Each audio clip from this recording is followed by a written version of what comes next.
미국 IR 협일 리서치센터 연구위원들이 직접 발간한 보고서를 기반으로 이 동영상 컨텐츠를 만나실 수 있습니다. 소중한 리포트 같이 보기 지금부터는 이원재 팀장과 함께하겠습니다. 안녕하세요. 네, 안녕하세요. 네, 오늘 이제 알맥이라는 회사에 대해서 알려주실 텐데 어떤 회사인지 먼저 개요부터 소개를 해주시죠. 네, 제가 제목으로 EV용 제품의 풀 라인업을 갖춘 알루미늄 압출 기업이라고 이렇게 보여드렸는데요. 제가 전에 설명드렸듯이 압출이라는 게 제가 이제 그 가래떡의 원리랑 비슷하다고 말씀드렸잖아요. 네, 맞아요.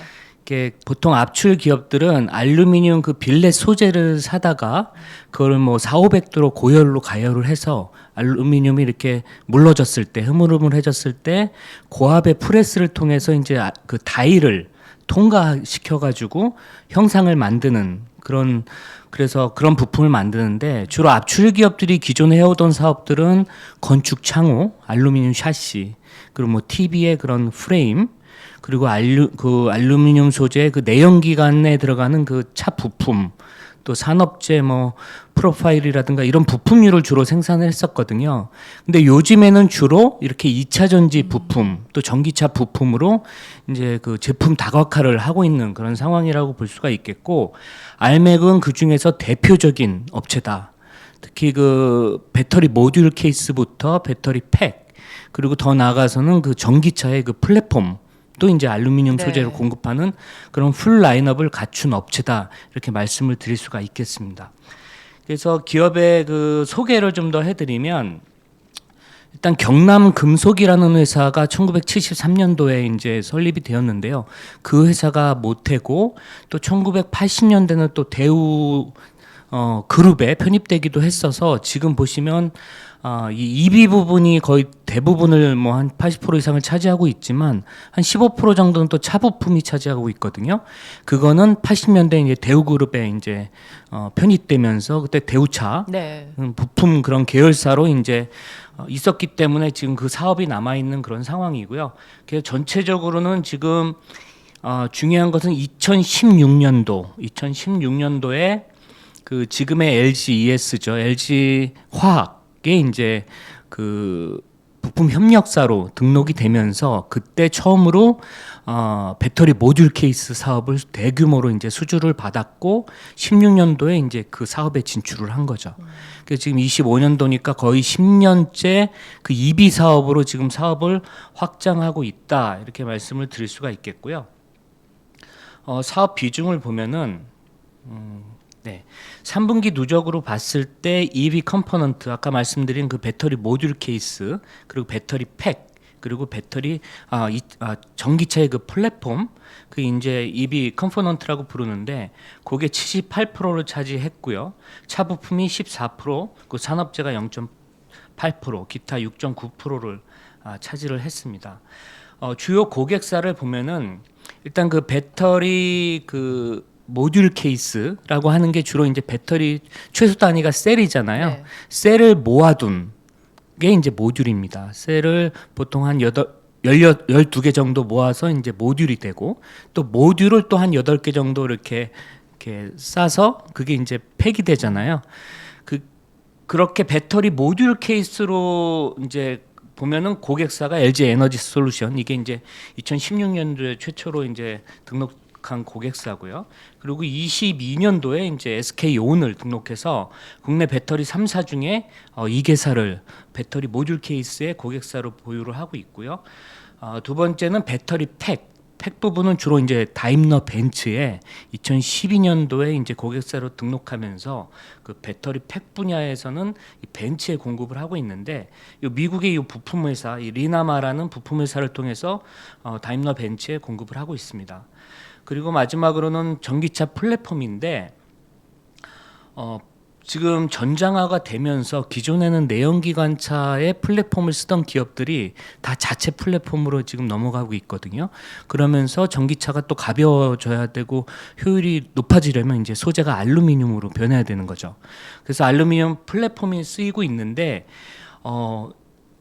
주력 고객사가 이제 미국의 순수 전기차 회사인 리비안이 등록이 되어 있습니다. 그래서 리비안이 지난해 같은 경우에 거의 최대 매출 부분을 리비안이 차지할 정도로 리비안이 이제 상당히 중요한 고객사로 부상을 했고요. 그 다음에 이제 23년도에 다시 이제 미국의 3대 전기차 순수 전기차 회사인 그 루시드까지도 이제 고객사로 포함이 되어서 미국의 순수 전기차 3대 업체라고 하면 테슬라, 리비안, 또 루시드가 있는데 그 중에 2개 회사를 이 플랫폼 부분의 고객사로 확보하고 있다. 이렇게 말씀을 드릴 수가 있겠습니다. 네. 그러면 이제 사업 비중이 워낙 배터리 쪽, EV 배터리 쪽이 많이 차지하고 있기 때문에 2차 전지 시장 동향도 저희가 점검을 해야 될 텐데 네. 업황이 진짜 참 어려운 것 같아요. 2차 전지는. 네, 맞습니다. 네, 최근에 그쪽 흐름과 더불어서 알루미늄 압출 소재 시장까지 같이 짚어주시면 좋을 네. 것 같아요. 말씀하신 대로 2차 전지 또 업체들이 지난해 엄청 힘든 한 해를 보냈습니다. 동사의 주가를 보더라도 상장한 게 23년 중반이었으니까 그때 6월이었으니까 일단 2차 전지 캐즘이란 얘기를 우리가 하지 않을 때거든요. 그때 주가가 상장 당시에 10만 원 초반대까지 갔었어요. 13만 원대 막 가고 이래서 지금 2만 6천 원이면 거의 뭐 80%가 지금 빠진 상황이잖아요. 그런 상황이고 지난해 연간으로 보더라도 거의 그 2차 전지 부품 회사들이 거의 40~50%씩은 다 주가가 지금 하락한 그런 상황인데 주가에서도 나타나듯이 업황이 그만큼 안 좋았었는데요. 근데 이런 업황하고도 무관하게 그 2차 전지 또 EV 시장으로 전장화가 진행될수록 알루미늄 압출 소재의 그 비중이 커지고 있다는 것입니다. 그래서 우리가 2010년대 중반에 이제 전기차가 처음으로 도입이 됐는데 그때만 하더라도 전기차가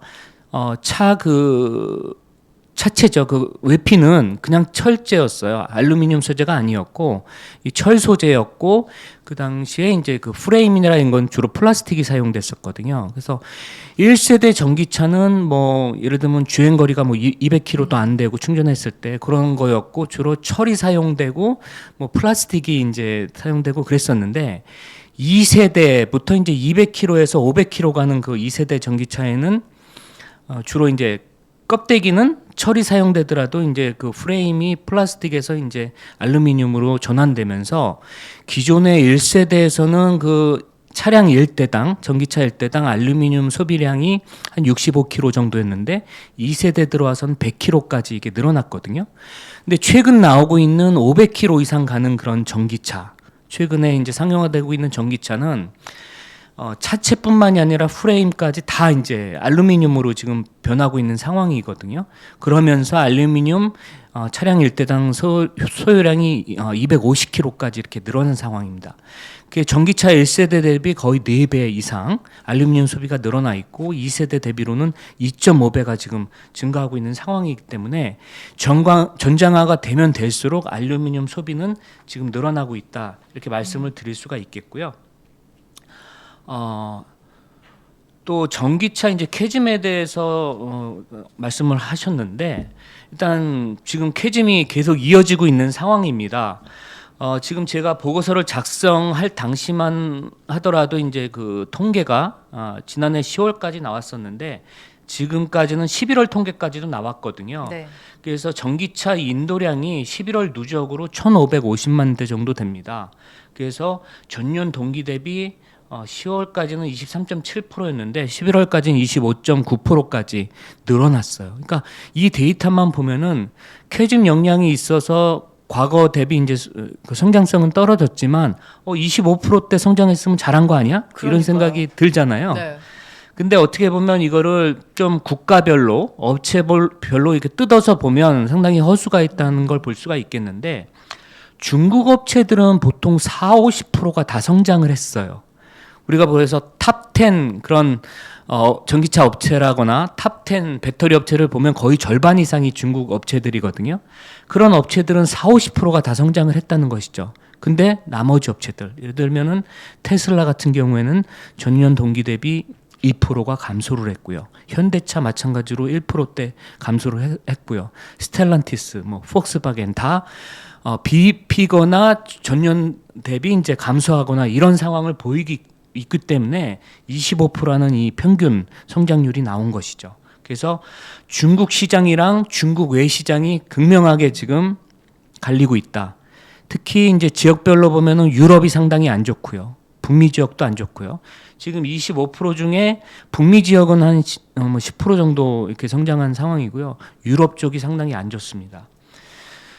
그리고 보시면 배터리 부분도 비슷하게 한 20% 중반대 이렇게 성장을 했는데 역시 마찬가지로 중국 배터리 업체들 CATL이라든가 비아드라든가 이런 중국 업체들이 부상했기 때문이지 나머지 업체들 파나소닉이라든가 국내 배터리 3사들 특히 국내 배터리 3사 합산 성장률이 상당히 지금 떨어져 가지고 보시면 전 세계적으로는 20% 중반대에 성장했는데 국내 3사는 그거의 절반 정도밖에 안 되거든요.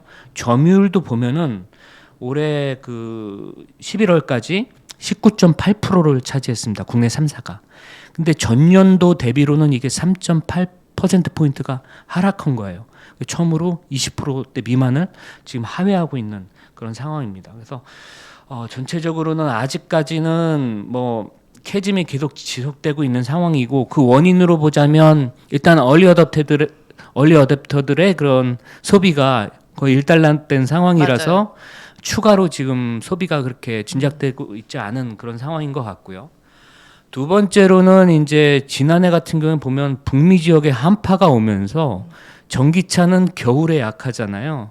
한파가 오라서 얼어버리면 전기차의 그 배터리 효율이 그 주행 거리가 거의 30-40%가 감소합니다. 그런 영향 때문에 전기차 괜히 샀다 이런 소비층도 있을 수가 있고요. 세 번째로는 최근에 빈번하게 이제 전기차 그 화재. 예, 배터리 화재 사고가 많이 발생하면서 전기차에 대한 그런 불신 영향도 있었고 또 지난해부터 계속 지금까지도 이어지고 있는 이슈는 역시 트럼프 2기 정부에 대한 그런 불확실성이겠죠.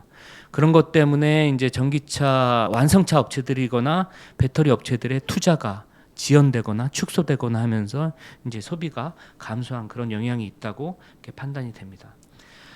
산업에서 두 번째로 볼 부문은 전기차 그 플랫폼 쪽인데요. 기존에는 전기차 그 차체 아니면 프레임 이쪽으로 이제 알루미늄 쪽으로 소재가 이제 변해 왔다면 최근에는 이제 전기차 플랫폼 쪽에 주로 이제 시장 수요가 크게 형성되고 있는데요.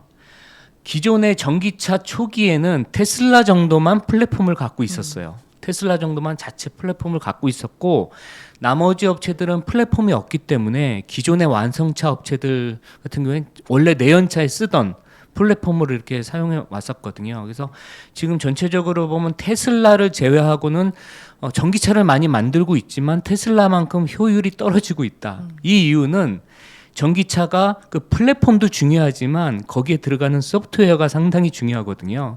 또 자율주행차, 완전 자율주행차로 가기 위해서는 그 소프트웨어가 상당히 중요한데 그런 부분이 완성차 업체들은 좀 약한 거죠. 내재화가 중요한 그렇죠. 거예요. 그래서 전기차 플랫폼을 지금 모든 완성차 업체들이 천문학적인 투자금을 들여서 플랫폼을 개발하고 있는데 플랫폼은 어떻게 보면 하나의 모듈이거든요.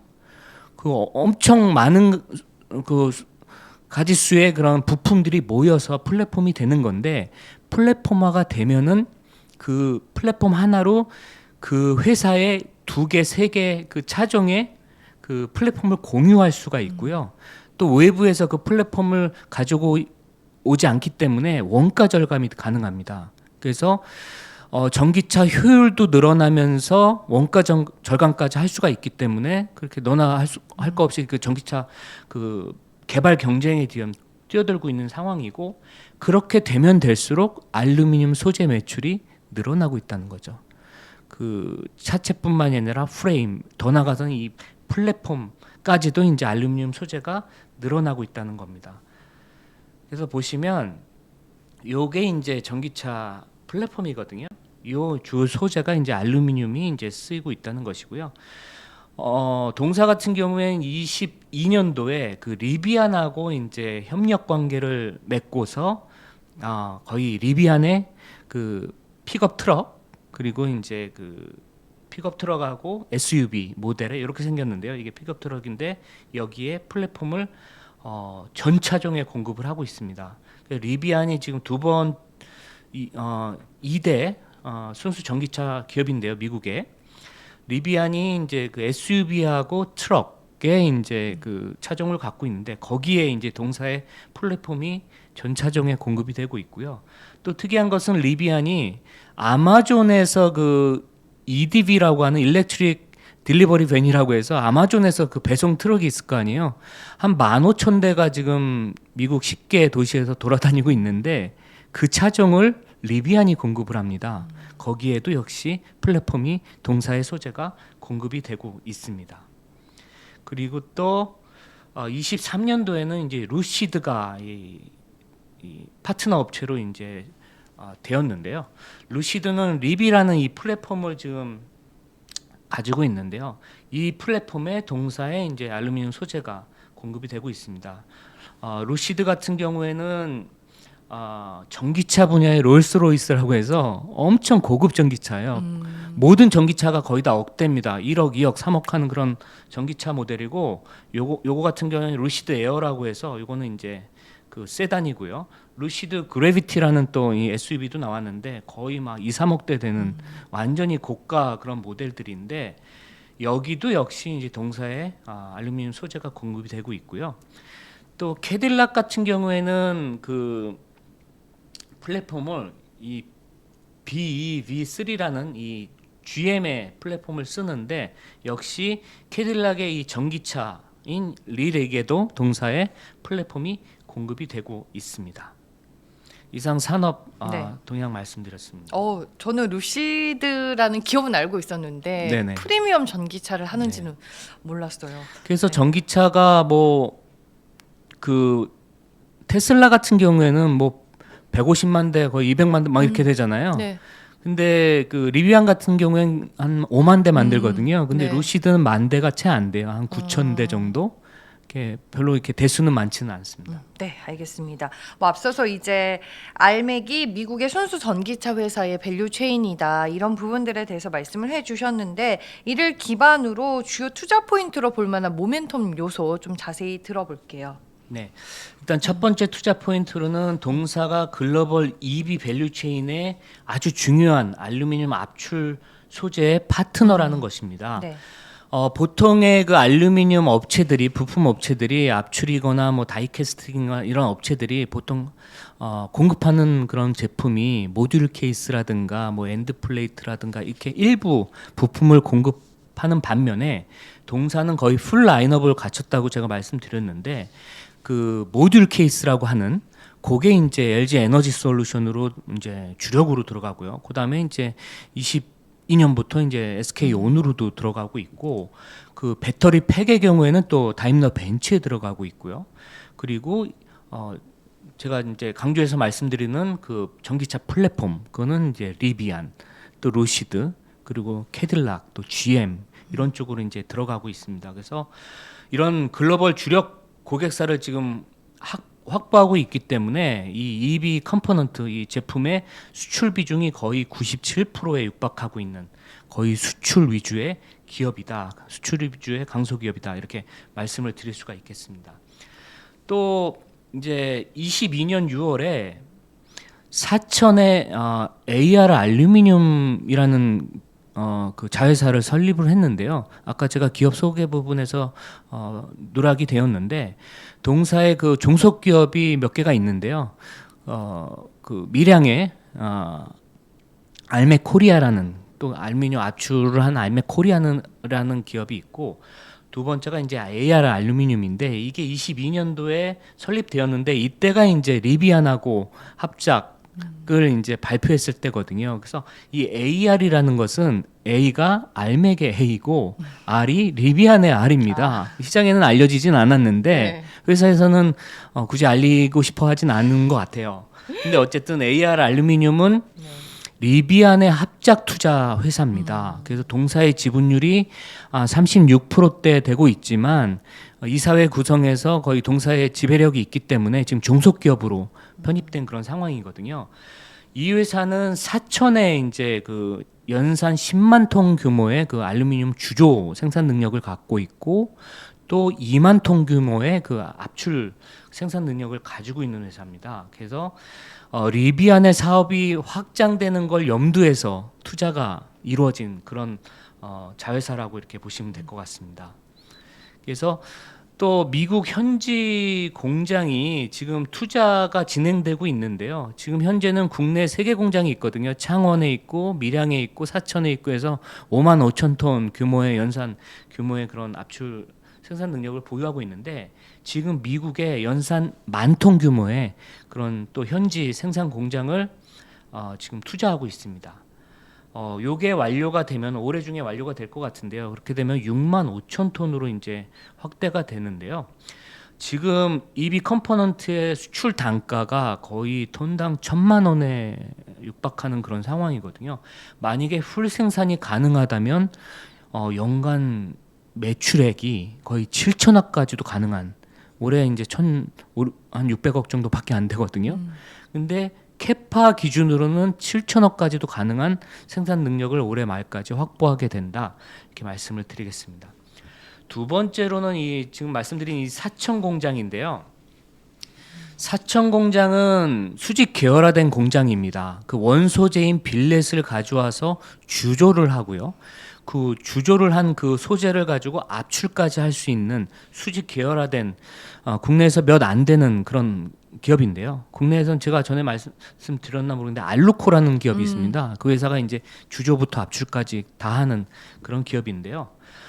23년 4월에 이 주조 공장이 10만 톤 가동을 하면서 하반기에 가동을 했는데 아무래도 가동 초기이기 때문에 수율이 안 좋았어요. 수율도 안 좋고 가동 초기에 그런 고정비 부담 때문에 실적이 안 나왔거든요. 적자였는데 그게 지난해 말에 거의 이제 BEP 수준까지 그 주조 부분에 가동률이 올라오면서 이제 수익성도 지금 회복한 그런 상황이라고 하고요.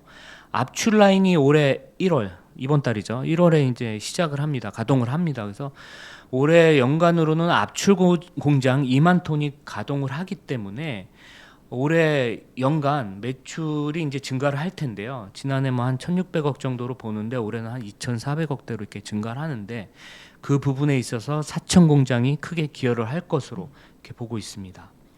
그리고 세 번째 투자 포인트는 리비안이 그동안 힘들었습니다. 리비안이 보시면 미국의 2대 전기차 회사로 제2의 테슬라다라는 이제 그런 시장의 평가를 받으면서 엄청 성장할 걸로 봤는데 여기 보시면 계속 그 매출액은 증가해 왔고 생산 대수도 지금 5만 대까지 계속 증가를 하고 있는 상황이거든요.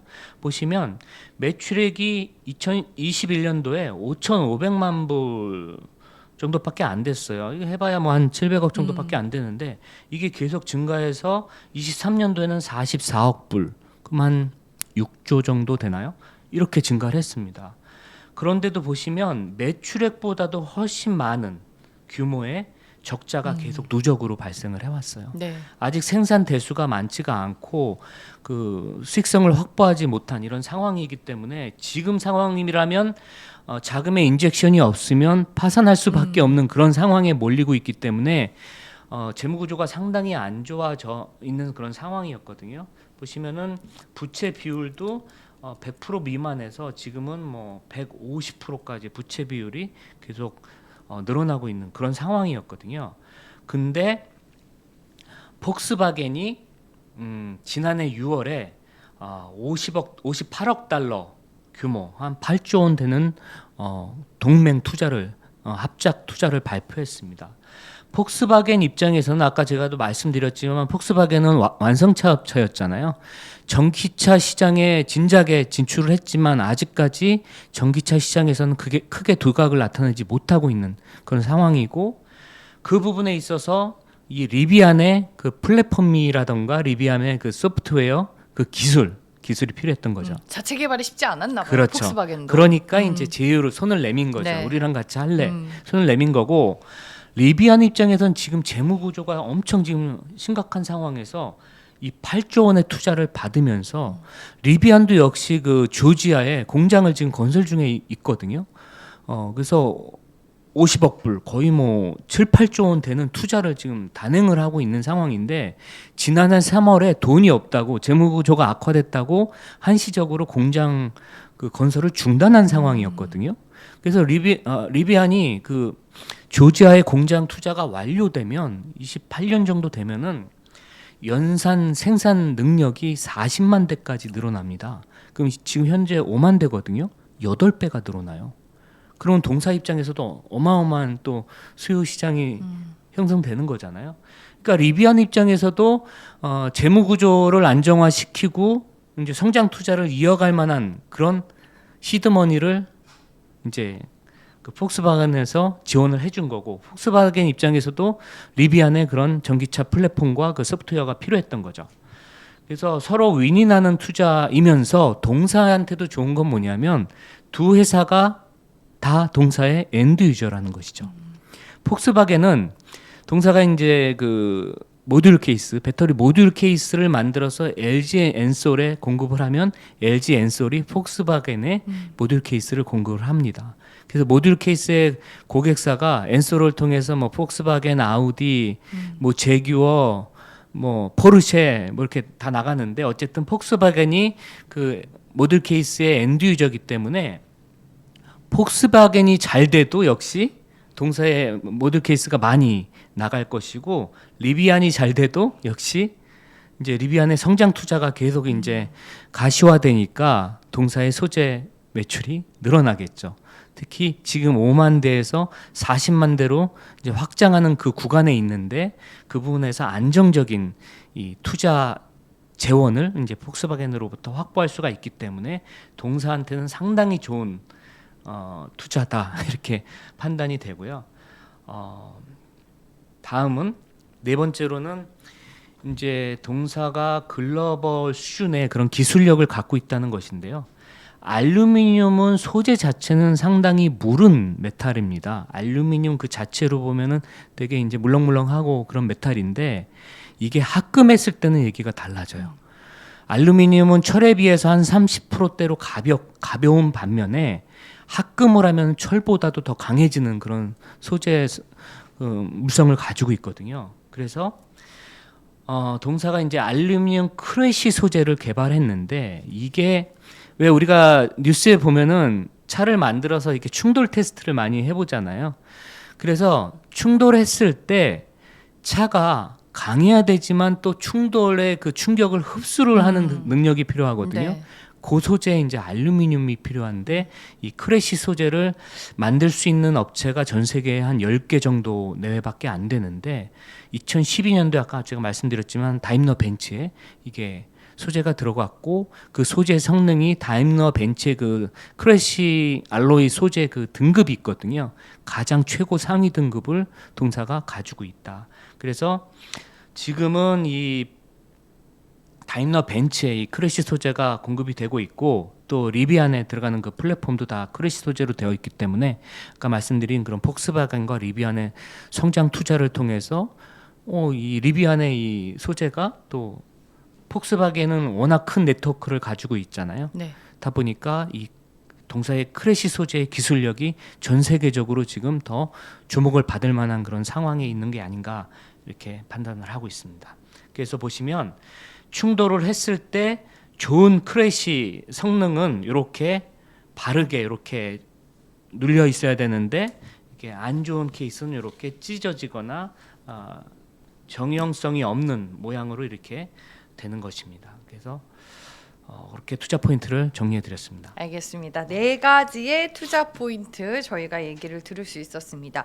뭐 저희가 이제 뭐 2차 전지 쪽 밸류체인 기업 얘기가 나오면 전기차 캐즘 얘기를 안 하려야 안 할 수가 없는데 혹시나 알맥도 2024년 실적이 전기차 캐즘의 영향을 좀 많이 받았는지 그리고 2025년에는 실적 개선의 여지가 좀 있는 건지 궁금하네요.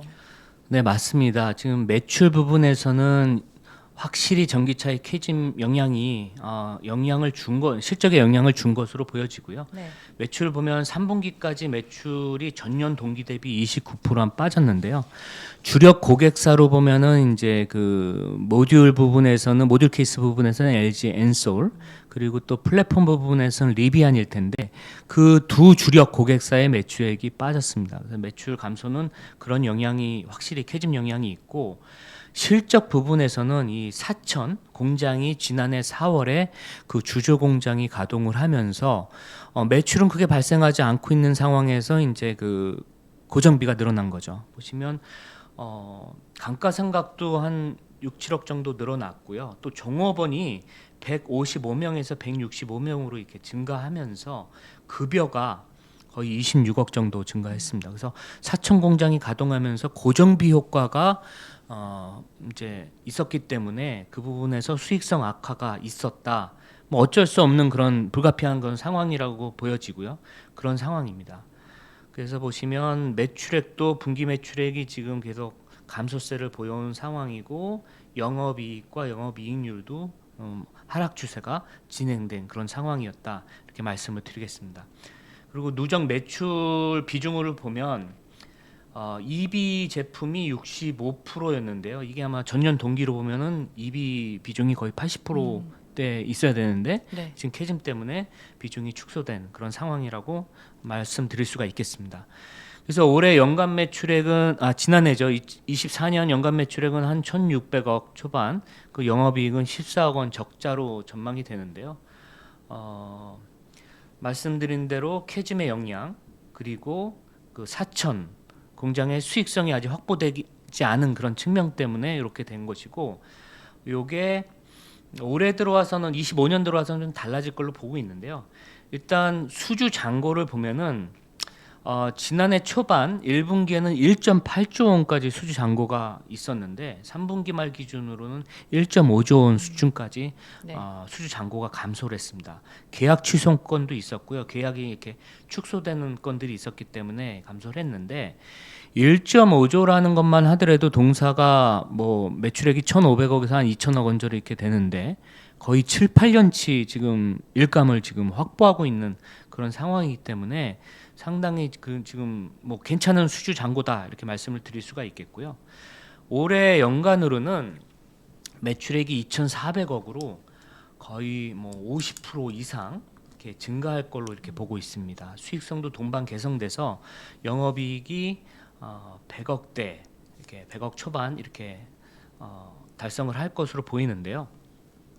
제가 사천 공장이 그 주조 공장이 지난해 이제 4월에 가동을 해서 그렇게 실적에 기여를 못했다고 말씀드렸는데, 이 주조 공장도 지난해 연말까지 오면서 이제 어느 정도 수율이 안정화되면서 가동률 올라가고 하면서 수익성을 확보할 수 있는 그런 상황까지 온 것 같고요. 또 압출 공장이 이제 연산 2만 톤 캐파인데 이게 올해 지금 1월부터 본격적으로 가동을 합니다. 그래서 2만 톤 중에 한 30% 정도만 이제 가동률이 올해 가능하다고 추정을 해도 한 700억 정도는 이제 이 사천 공장에서 압출 공장에서 기여를 할 것으로 보이기 때문에 올해 늘어나는 이 800억 정도의 매출액은 거의 사천 공장에서 주로 기여를 할 것으로 예상을 하고 있습니다. 그렇지만 이제 영업이익률은 전년도 평균 보면은 22년도, 23년도에는 보통 한 7%대 영업이익률을 기록을 했는데 그거보다는 올해 낮춰서 한 4%대 이렇게 전망을 하고 있는 이유는 역시 사천 공장의 압출 공장이 올해 가동을 하지만 역시 지난해 그랬던 것처럼 이 고정비 부분이 사천 압출 공장에서도 있고 가동 초기에는 원래 이익이 잘 안 나잖아요. 그런 부분을 감안했을 때 사천 부분에서는 올해 크게 이익에 기여하지는 못할 것이다라는 전망 때문에 올해 영업이익률은 4%대로 보수적으로 전망을 했습니다. 네, 알겠습니다. 실적까지 저희가 체크를 해봤습니다. 전기차 관련주, 뭐 2차 전지 관련주들 서두에도 말씀해 주셨다시피 주가가 상당히 또 어려움을 겪고 있는 구간이잖아요. 현 주가 수준은 어떤지 밸류에이션에 대해서도 평가를 좀 해주시죠. 네, 제가 보고서를 작성했을 때보다 그때보다 지금 주가는 살짝 올라 있는 상황인데요. 보고서를 작성했을 때가 23,000원대였는데 지금 한 26,000원 정도 하더라고요. 그러니까 지금 현 주가는 PBR 1.2배 수준에 지금 와 있는 상황입니다. 이 업체가 코스닥에 상장되어 있으니까 코스닥하고 비교를 해보면 코스닥의 PBR은 지금 2.4배 정도 돼요. 그러니까 절반 정도 지금 코스닥 대비 할인받고 있는 상황이다, 이렇게 말씀을 드릴 수가 있겠고, 주가를 보더라도 지난해 연간 코스닥은 22%가 하락을 했거든요. 네. 근데 동사는 44%가 하락을 했습니다.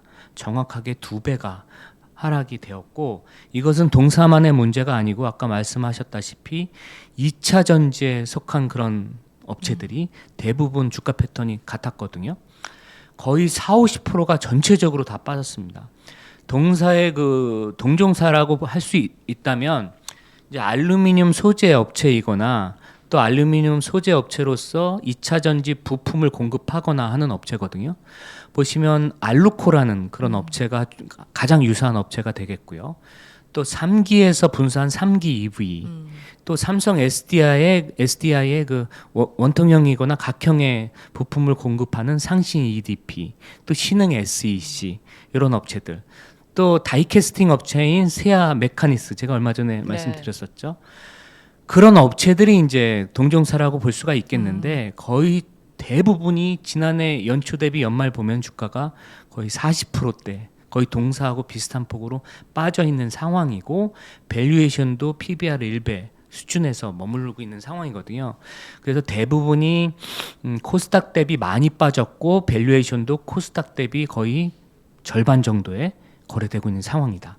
그래서 가장 유사한 업체는 알루코인데요. 알루코가 지금 0.7배거든요. PBR로. 동사에 대비해서 더 빠져 있는데, 그 상황은 알루코 경우에는 유가증권 시장에 상장이 되어 있습니다. 동사하고 시장이 달라요. 유가증권 시장의 평균 PBR은 0.9배입니다. 그럼 동사가 알루코가 0.7배면 한 20% 정도 이제 그 시장 대비, 유가증권 시장 대비 할인받고 있는 상황인데, 동사의 경우에는 코스닥 시장 대비 거의 50% 할인을 받고 있는 상황이니까 할인폭이 훨씬 크다, 이렇게 말씀을 드릴 수가 있겠고, 이렇게 저평가를 받고 있는 그 배경에는 아까도 말씀드렸지만 그 캐즘 역량이 있을 것이고, 또 더 어떻게 보면 더 중요한 게 이제 그 미국의 정부의 정책 방향. 네. 트럼프 2기 정부가 어제 들어섰고, 그 지금 정책 불확실성이 있는 상황에서 그 지금까지 유지되어 오던 그 전기차에 대한 그 세제 특혜가 지금 사라질 것이라는 그런 시장 우려가 있는 상황이기 때문에, 그런 부분에서 투심이 많이 악화된 그런 측면이 주가에 반영되었다, 이렇게 말씀드리겠습니다. 그래서 지금 주가는 모든 악재가 어느 정도 반영되어 있는 그런 상황이고요. 실제로 트럼프 정부가 시작되고 요 며칠간은 모든 업체들의 주가가 살짝 바닥에서 올라오고 있는 상황입니다. 주식시장에는 가장 큰 악재가 사실은 불확실성이잖아요. 근데 그 불확실성이 이미 트럼프 정부가 들어서면서 어느 정도 이제 가시적으로 이제 좀 불확실성이 해소되고, 맞아요. 좀 뭔가 정책이 구체화되는 그런 쪽으로 간다고 하면, 그것만으로도 역시 주가는 저점에서 지지되거나 반등할 수 있지 않을까, 이렇게 보고 있는 상황이고요. 포인트라고 보면은 역시 사천 주조공장, 신성장 동력인 사천 주조공장, 그리고 올해 연말까지 또 미국의 공장이 지금 알리바바 쪽에 1만 톤 캐파의 공장이 지금 완성이 되기 때문에 올해 내년 계속 성장 투자가 이어지는 그런 상황이기 때문에 이 부분 투자에 참고하셔야 된다고 이렇게 보고 있습니다. 말씀해 주셨다시피 시장에서 가장 무서워하는 게 불확실성이고, 네. 악재보다 더 무서워하잖아요. 그리고 시장에 알려진 악재는 더 이상의 악재가 아니다. 그렇죠. 예, 트럼프 2기 정부가 이제 출범을 했기 때문에 솔직히 전기차와 관련된 악재는 어느 정도 선 반영이 됐고 우리가 모두 알고 있는 내용이기는 한데, 리스크 요인을 마지막으로 점검하는 차원에서 좀 정리를 해볼게요. 네. 네. 뭐 캐즘은 이미 다 알려진 상황이지만 네. 올해 뭐 배터리라든가 전기차가 다 지난해 뭐 한 25% 이렇게 성장을 했지만 말씀드린 대로 그 성장이 우리가 주로 파는 시장은 중국 시장이 아니잖아요. 주로 이제 그 북미라든가 미주 시장이라든가 이렇게 선진 시장인데 시장이 양극화되면서 중국에서는 성장하고 40~50%대 성장하고 미주 지역이나 유럽 지역은 이제 성장을 못하는 이런 캐즘이 지금 이루어지고 있다는 것이죠. 그래서 배터리만 보더라도 국내 3사의 점유율이 주로 이제 우리가 LG 엔솔에 나가고 SK 온에 나가고 할 텐데 점유율이 이게 떨어지고 있다는 이런 상황은 이제 리스크 요인이라고 보여지고요. 두 번째로는 이제 트럼프 2기 정부의 보조금 혜택이 가시적으로 축소될 걸로 지금 보이는데 그 부분이 이제 여전히 리스크 요인으로 남아 있다 이렇게 말씀을 드리겠습니다. 네, 알겠습니다. 리스크까지 저희가 점검을 해봤습니다. EV용 제품의 그 알루미늄 압출을 담당하고 있는 기업 알맥에 대해서 저희가 알아봤고요. 지금까지 이원재 팀장과 함께했습니다. 고맙습니다. 네, 수고하셨습니다. 구독자 여러분께서는 지금 소중한 리포터 같이 보기와 함께하고 계십니다. 이번에는 김선호 연구위원과 기업에 대해 알아보겠습니다. 인사 먼저 나눠볼게요. 안녕하세요. 안녕하세요. 네, 오늘 이제 한미글로벌에 대해서 소개를 해주실 텐데 어떤 회사인가요? 예, 먼저 이 건설 사업 관리라는 것에 대해서 먼저 네. 말씀을 드리도록 하겠습니다.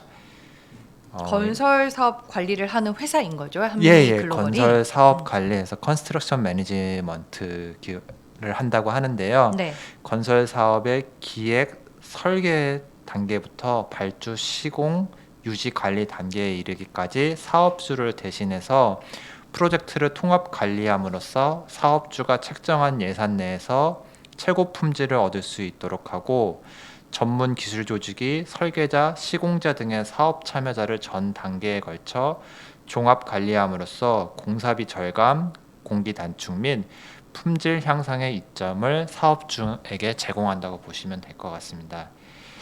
한 가지 예를 들고 싶은데요. 그 아파트 입주하게 되시면은 아파트 하자가 있는지 없는지 그 처음 집 들어가시는 분들은 잘 모를 겁니다. 근데 최근에는 이런 것들을 대신해서 봐주는 업체들이 있다고 들었습니다. 맞아요. 예, 그런 것처럼 이 한미글로벌 같은 경우에는 처음부터 끝까지 이 건설을 수행하는 과정에서 이 사람들이 잘 하고 있는지 관리하는 일을 한다고 보시면 될 것 같습니다. 그래서 이 건설 사업 관리 회사로 이제 한미글로벌을 보시면 될 것 같고요. 한미글로벌은 설립 이후 지금까지 전 세계 60여 개국 3천여 개의 프로젝트를 수행했고요. 미국 건설 전문지 ENR 선정 넌 US CM 기업 순위 8위를 차지하고 있는 건설 사업 관리 회사입니다. 한미글로벌은 설립 이후 다수의 상징적인 프로젝트를 수행했는데요.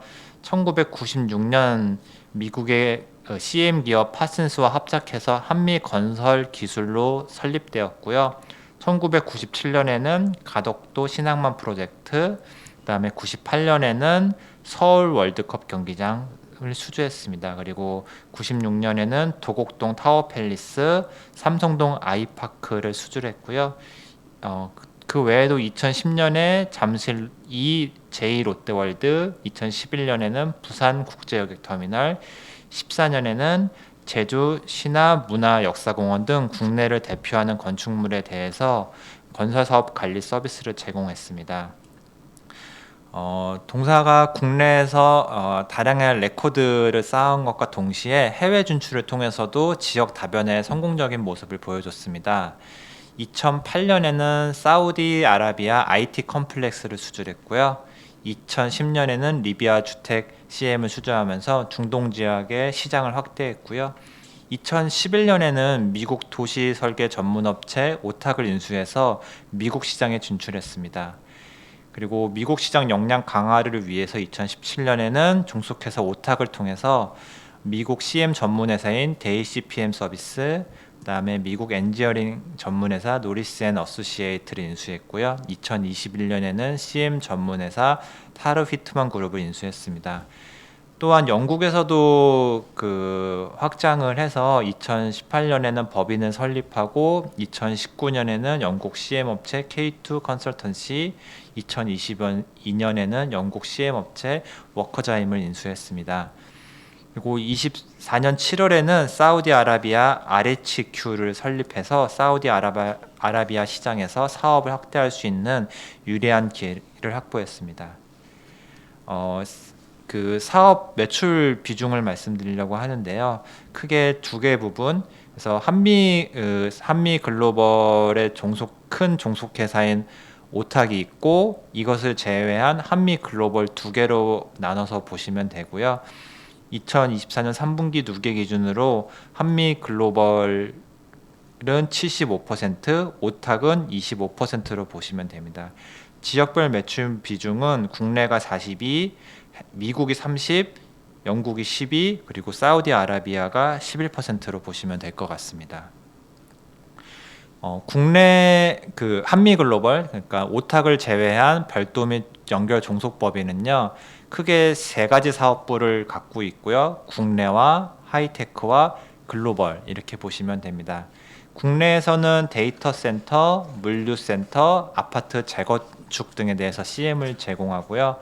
반도체 사업부는 하이테크 사업부는 반도체, 2차 전지 업체의 공장 건축에 대해서 CM을 제공을 합니다. 그래서 최근에 그 국내 기업들이 폴란드라던가 미국, 헝가리 등에 인도네시아에 갔을 때 그 지역에서 CM을 수주를 했었고요. 글로벌 사업부에서는 사우디, 영국 등에서 현지 물량을 중심으로 CM을 수주한다고 보시면 될 것 같습니다. 그리고 오탁은 매출의 25%를 차지하고 있었고 2011년 6월 인수를 했었고요. 현재 9월 말 기준으로는 지분율이 84.06%입니다. 오탁은 미국의 오레곤주, 워싱턴주, 콜로라도주의 5개의 미국 지사를 운영하고 있고 주로 하고 있는 것은 인프라 쪽, 이 그림에서 보시면은 다리 같은 것들을 CM을 하는 업을 한다고 보시면 될 것 같습니다. 네, 들어보니까 이제 국내뿐만 아니라 뭐 미국, 영국, 사우디, 해외에서도 이제 건설 사업 관리를 굉장히 열심히 하고 있는 회사다라는 걸 알 수 있었는데요. 이를 기반으로 어떤 투자 포인트를 구체적으로 가지고 있을까요? 예, 그 아까 국내 부분이 42%라고 네. 말씀을 드렸는데요. 반대로 말씀드리자면 해외가 58%고요. 한미글로벌이 최근 전력을 쏟는 지역이 사우디아라비아입니다. 이 지역에서 좀 기회가 많을 것 같다는 것을 첫 번째 투자 포인트로 꼽았고요. 사우디 정부는 2016년 4월에 비전 2030을 발표했습니다. 해당 계획은 경제 다각화, 민간 부분 개발, 외국인 직접 투자 확대 등을 통해서 석유 우둔적 경제 구조를 탈피하고 정치, 경제, 사회 및 종교 등 전 영역에 걸친 개혁을 추진하는 것을 주요 내용으로 합니다. 이거에 맞춰서 이제 그 사우디 정부가 발표한 기가 프로젝트 규모가 1조 달러에 육박하는데요. 일반적으로 10억 달러 이상 프로젝트를 메가 프로젝트라고 하는데요. 기가 프로젝트는 100억 달러 이상의 프로젝트를 통칭을 합니다. 그래서 정말 큰 규모의 프로젝트라고 볼 수 있고요. 한 번씩은 들어보셨을 것 같은데 기가 프로젝트 중에서 가장 큰 프로젝트는 네옴 신도시 프로젝트가 있습니다. 사우디 최대 규모의 스마트 시티 건설 프로젝트로 예산이 5천억 달러가 투입될 예정입니다. 그리고 이 지도에 보시면은 방금 말씀드린 프로젝트가 여기 네옴인 거고요. 사우디 곳곳에서 이 개발이 될 예정이기 때문에 대량의 건설 물량이 나올 예정이다. 이미 시작이 되어 있고요. 나오고 있다라고 보시면 될 것 같습니다. 그 사우디 정부는 2024년 1월부터 다국적 기업이 사우디의 중동 지역 본부를 두고 있지 않으면 정부 조달 프로젝트에 대해서 입찰을 제한하고 있습니다. 사우디 내 RHQ, 그러니까 중동 지역 본부를 설립하지 않은 다국적 기업 집단에 대해서 예외적인 사유를 인정받아 승인을 득한 경우를 제외하고는 원칙적으로 정부 조달 계약을 체결할 수 없도록 하였고요. 사우디의 중동 지역 본부를 두기 위해서는 기존의 사업 라이선스랑 별도로 RHQ 라이선스를 취득해야 됩니다. 그리고 이 라이선스를 발급받은 지 1년 이내에 15명의 본부 직원을 채용하고 투자부에서 지정한 필수 활동을 이행해야 합니다. 이 RHQ 프로그램에 의해서 중동 지역 본부에 들어가게 되면요. 정부 조달 프로젝트 참여 자격을 얻게 되고요. 이 외에도 30년 동안 법인세가 면제되고 10년간 사우디인 의무 고용이 면제되고요. 비자 관련 규제가 완화되고 부양 가족에 대한 혜택이 주어지게 됩니다. 한미글로벌은 2024년 7월 사우디아라비아 RHQ를 설립을 했습니다. 제가 붙여놓은 그림 보면은 이미 한미글로벌은 이 비전 2030에 맞춘 기가 프로젝트에서 수주 경험을 갖고 있고요. 그래서 다수의 프로젝트 경험이 있는 한미글로벌이 RHQ를 설립함으로써 향후 사우디 시장에서 더 많은 기회를 잡을 수 있을 것으로 기대가 됩니다. 네. 네, 두 번째로 투자 포인트로 꼽은 것은 국내 정비 사업, 그러니까 재건축 재개발 사업에서 CM이 적용이 확대되고 있다는 부분을 말씀을 드리고 싶습니다. 건설 사업 관리, 그러니까 CM을 찾는 국내 재건축 재개발 조합들이 늘어나고 있고요.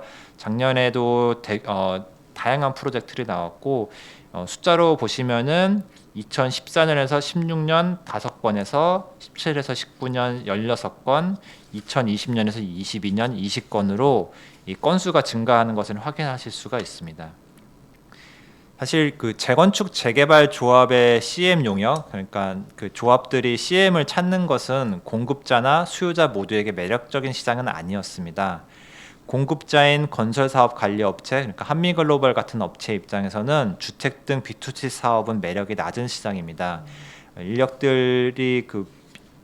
단가가 비싸기 때문에 이 저마진의 B2C 사업에 활용할 경우 이익률 확보가 쉽지 않았기 때문입니다. 그리고 수요자 입장에서도 CM 용역 발주는 부담이었는데요. 레퍼런스로 삼을 수 있는 CM 방식 정비 사업이 많지 않았고요. CM을 도입하게 되면 사업 초기부터 10억 원의 수수료가 들기 때문에 조합원의 반대가 있기 마련이었습니다. 그래서 실제로 가능은 했지만은 시장이 그렇게 열리지는 않았던 시장인데 최근에 공사비가 상승하고 조합과 시공사와의 갈등, 인허가 지연 등 피해를 겪으면서 분위기가 좀 달라졌다고 보시면 될 것 같습니다. 특히 2022년 둔촌주공 올림픽 파크포레온 아파트 공산 중단 사태는 시행 방식 정비 사업 시장에 많은 영향을 준 것으로 보입니다. 시장의 참여자들은 둔촌주공과 같은 대규모 프로젝트가 공사비를 두고 조합과 시공사가 갈등해서 사업 일정이 밀리거나 중단이 장기화되면서 사업비 증가로 조합원 분담금이 치솟고 분양 일정에 차질이 생기는 것을 지켜봤습니다. 사업성 관리를 위해 설계 단계부터 CM 방식의 정비 사업에 대한 필요성이 널리 인식이 됐고요. 또한 CM 방식을 도입을 해서 긍정적인 성과를 거둔 사업장들이 나타나고 있습니다. 2023년 준공을 마친 서울 강남구 개포주공 4단지는 시공 단계에서 무형 CM과 CM 용역을 맺은 뒤 시공사와 공사비 증액 협상에서 증액 규모를 348억 원가량 낮췄습니다. 그래서 CM 도입이 설계 검토나 공사비 절감에 유리하다는 인식이 조합 사이에서 확산되고 있어서 앞으로 정비 사업에서 건설 사업 관리 도입은 점차 확대될 것으로 보입니다. 정비 사업에서 정비 사업 CM 용역에서 한미 글로벌이 앞으로 좀 잘할 걸로 기대가 되고요. 과거에 너무 잘했던 프로젝트들이 많이 갖고 있습니다. 한미글로벌은 2018년부터 지난해까지 서울 용산구의 국제빌딩 주변 제4구역 용산 센트럴파크 아파트 CM 용역을 맡아서 성공적으로 사업을 수행했고요. 현재도 지금 5구역 도시환경 정비 사업을 수행 중에 있습니다. 그리고 수주도 잘 되고 있고요. 작년 23년 12월에는 용산구 한남 4구역 청담 르엘에서 CM 용역을 수주했고요. 7월에는 용산구 한강맨션 아파트 CM 용역 수주가 있었습니다. 비용 측면에서도 국내에서 가장 긴 업력을 갖고 있기 때문에 은퇴를 앞둔 인력들을 좀 낮은 인건비를 주면서 수익성을 개선할 수 있는 방법을 갖고 있어서 그 정비 사업 쪽에서도 한미 글로벌의 활약이 눈부실 뛰어날 것으로 기대가 됩니다. 네, 두 가지 이제 모멘텀에 대해서 말씀해 주셨습니다. 첫 번째는 사우디 시장에서 기회를 모색하고 있고, 두 번째로는 국내에서 이 정비 사업에서 CM의 수요가 늘어나고 있다라는 점을 꼽아 주셨습니다. 실적은 이제 해외 그리고 국내 이렇게 나눠서 좀 볼 수 있을 것 같은데 2024년 실적은 어땠고 그다음에 2025년은 어떻게 추정을 하고 계시는지 궁금하네요. 예, 네. 24년의 이익은 매출 성장폭이 크지가 않습니다. 전년 대비 0.1% 정도 증가한 4,133억 원 매출을 기대하고 있고요. 영업이익은 316억 원으로 전년 대비 6.6% 증가할 전망입니다. 해외에서는 지속적인 성장 및 이 기대되는데요. 국내에서 좀 매출이 좀 부진해서 요렇게 매출 전체가 정체되어 있다고 보시면 될 것 같습니다. 한미 글로벌, 그러니까 오탁을 제외한 별도 및 연결 종속법인 매출은 3분기까지 YOY로 마이너스 2%를 기록을 했습니다. 국내 매출의 역성장 폭이 큰데요. YOY로 마이너스 19% 역성장을 기록을 했고요. 데이터 센터 정비 사업은 증가했지만 고객사의 캐펙스 일정 조정으로 하이테크 부분이 부진했고요. 그리고 전략적으로 시공책임형 CM 매출을 줄이고 있어서 매출이 감소했습니다. 해외 매출의 성장은 좋습니다. 994억 원을 기록을 했는데 YOY로는 35% 증가를 했고요. 주요 전략 지역인 사우디, 영국 등에서 17%, 29% 매출 성장을 기록하면서 성장률이 좋았습니다. 국내 부분 연간 전망을 했을 때 서서히 국내 매출이 좀 회복세로 들었을 걸로 보고 있는데요. 별도 기준으로 국내 수주 잔고를 확인할 수가 있는데 매출은 부진했지만은 3분기 말 기준으로 2,766억 원으로 23년 말 대비 23% 증가했습니다. 수주와 매출 사이에 텀이 있기 때문에 지금 매출이 반영되지 않는 거고요. 이 수주 잔고가 올라왔기 때문에 25년에는 이 부분에서 기대할 수 있다라고 보고 있습니다. 오탁 같은 경우에는 매출액이 전년 대비 3% 증가했는데요. 그 환율 감안하면은 달러 매출액은 전년 동기에서 1% 감소했기 때문에 실질적으로 매출에서 큰 변화는 없었고요. 영업이익은 96%로 큰 폭으로 증가했는데 23년에 발생했었던 대손 충당금이 소멸된 영향이 크다. 그러니까 일회성 비용이 사라진 영향이 크다라고 보시면 될 것 같습니다. 그래서 24년에는 매출이 정체되어 있고 국내가 좀 부진했고 해외가 낮다 이렇게 말씀을 드릴 수 있고요. 25년에는 매출이 3% 정도 증가하고 영업이익은 전년 대비 8% 증가할 것으로 전망이 됩니다. 상대적으로 이익이 양호한 해외 부문 성장이 지속될 것으로 보고요. 국내 부문 매출 회복이 기대가 됩니다. 한미 글로벌 그 오탁을 제외한 별도 및 연결 종속법인 매출은 전년 대비 4%, 영업이익은 전년 대비 6% 증가할 것으로 기대가 됩니다. 국내 부분은 재건축, 재개발 등 정비 사업 적용 확대 및 해외 기업과 국내 기업들의 데이터 센터 투자가 지속되면서 매출 성장을 이끌 것으로 보입니다. 하이테크 부분은 국내 설비 투자 재개 및 미국 지역에 대한 투자가 집행되면서 회복세가 기대되고요. 그리고 RHQ를 설립한 사우디에서 2029년 네옴시티 동계 아시안 게임, 2030년 리야드 엑스포, 2034년 월드컵과 리야드 아시안 게임을 두고 발주 시장이 활성화될 것으로 기대가 됩니다. 오탁 같은 경우에는 전년 대비 1% 정도 성장을 기대하고 있고요. 일부에서는 이쪽 그 오탁 미국 쪽 인프라에 대한 기대가 큰데 저는 좀 보수적으로 보고 있고요. 미국의 연간 콘크리트 생산량을 살펴보면은 24년에 감소 추세인 것을 확인하실 수가 있습니다. 실제 집행은 좀 기대 대비 좀 안 나오고 있고요. 그래서 2025년 들어서 이제 트럼프가 마침 취임을 했는데 정부의 정책 방향에 따라서 이 사용량이 좀 변할 수 있지 않을까. 근데 조금은 보수적으로 지켜보기를 권유드립니다. 네, 알겠습니다. 그럼 이 펀더멘털 대비 밸류에이션은 현재 어떤 수준일까요? 예, 이 히스토리컬 PBR 보시면은 2021년 이후에 최저 수준에 와 있고요. 이 PBR 밴드는 지금 저점 수준에 있지만은 그동안 한미글로벌이 해온 성장은 갈목할 만한 성장을 보였다고 생각이 됩니다. 2025년 매출액은 4,253억 원으로 2021년 대비 57.5% 증가할 것으로 전망하고 있고요. 영업이익은 340억 원으로 21년 대비해서 73.3% 증가할 것으로 기대됩니다. 이 밑에는 지역 다각화가 깔려 있다고 생각을 하는데요. 작년 3분기 누계 기준으로 해외 비중이 57.6%로 21년 연간 해외 비중 39.5% 대비 18.1% 상승했고요. 해외 영업이익률이 좋은 해외 매출 비중이 높아지면서 2025년 영업이익은 8.0%로 2021년 대비 2021년 7.3% 대비 0.7%포인트 상승할 것으로 기대됩니다. 동사의 기초 체력이 PBR 체력이 그 과거보다 높은 수준에 있기 때문에 PBR 밴드 하단을 돌파해서 거래되어도 충분한 상황이지 않나 생각이 됩니다. 네. 이 사업에는 늘 리스크가 존재합니다. 그런 측면에서 한미글로벌은 어떤 리스크 요인이 존재하고 있을까요? 예, 그 중요 투자 포인트로 사우디아라비아에서 기회를 말씀을 드렸습니다. 네. 일단 사우디아라비아의 의지는 확고한 것으로 보입니다. 그 사우디아라비아의 2025년 예산이 그 캐펙스, 그러니까 유형자산 투자와 관련한 캐펙스 예산이 발표가 되었는데요.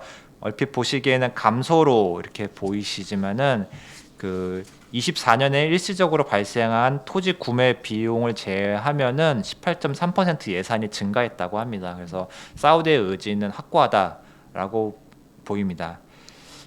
사우디 의지는 확고하긴 하지만은 재정 상황은 악화되고 있습니다. 이게 그 재정 수지해서 이 0을 기준으로 이렇게 보시면은 적자가 나고 있다고 보시면 될 것 같은데 25년 사우디 예산은 재정 적자 수지가 1,010억 리알, 그 하나로 40조 원 정도가 재정 적자가 예상이 되고 있고요. 유가가 하락하면서 재정 수입은 줄어들고 있는데 집행은 크다 보니까 그 재정 적자가 커지고 있습니다. 여전히 그 사우디아라비아 재정 수입에서 유가가 차지하는 비중이 60%, 오일로 인한 것이 60%를 차지를 하고 있기 때문에 유가 수준이 높아야 되고요. IMF는 작년에 전망하기를 유가가 배럴당 $100 수준은 되어야 사우디가 대형 프로젝트에 필요한 사업 자금을 충분히 조달할 수 있다고 평가했습니다. 제 리포트 작성 당시 유가가 배럴당 $78.76로 $20 정도 부족한 상황인데요. 이 정도 수준이 지속이 된다면 사우디아라비아도 그 예산을 줄일 수밖에 없지 않을까. 그래서 유가가 낮은 상황이 지속이 됐을 때는 조금은 기대치를 낮춰야 되지 않나 이렇게 생각이 됩니다. 네, 알겠습니다. 국내 그리고 해외에서 건설 사업 관리, 이 CM 사업을 너무나도 잘 하고 있는 한미글로벌에 대해서 저희가 알아볼 수 있었고요. 지금까지 김선우 연구위원과 함께했습니다. 고맙습니다. 감사합니다.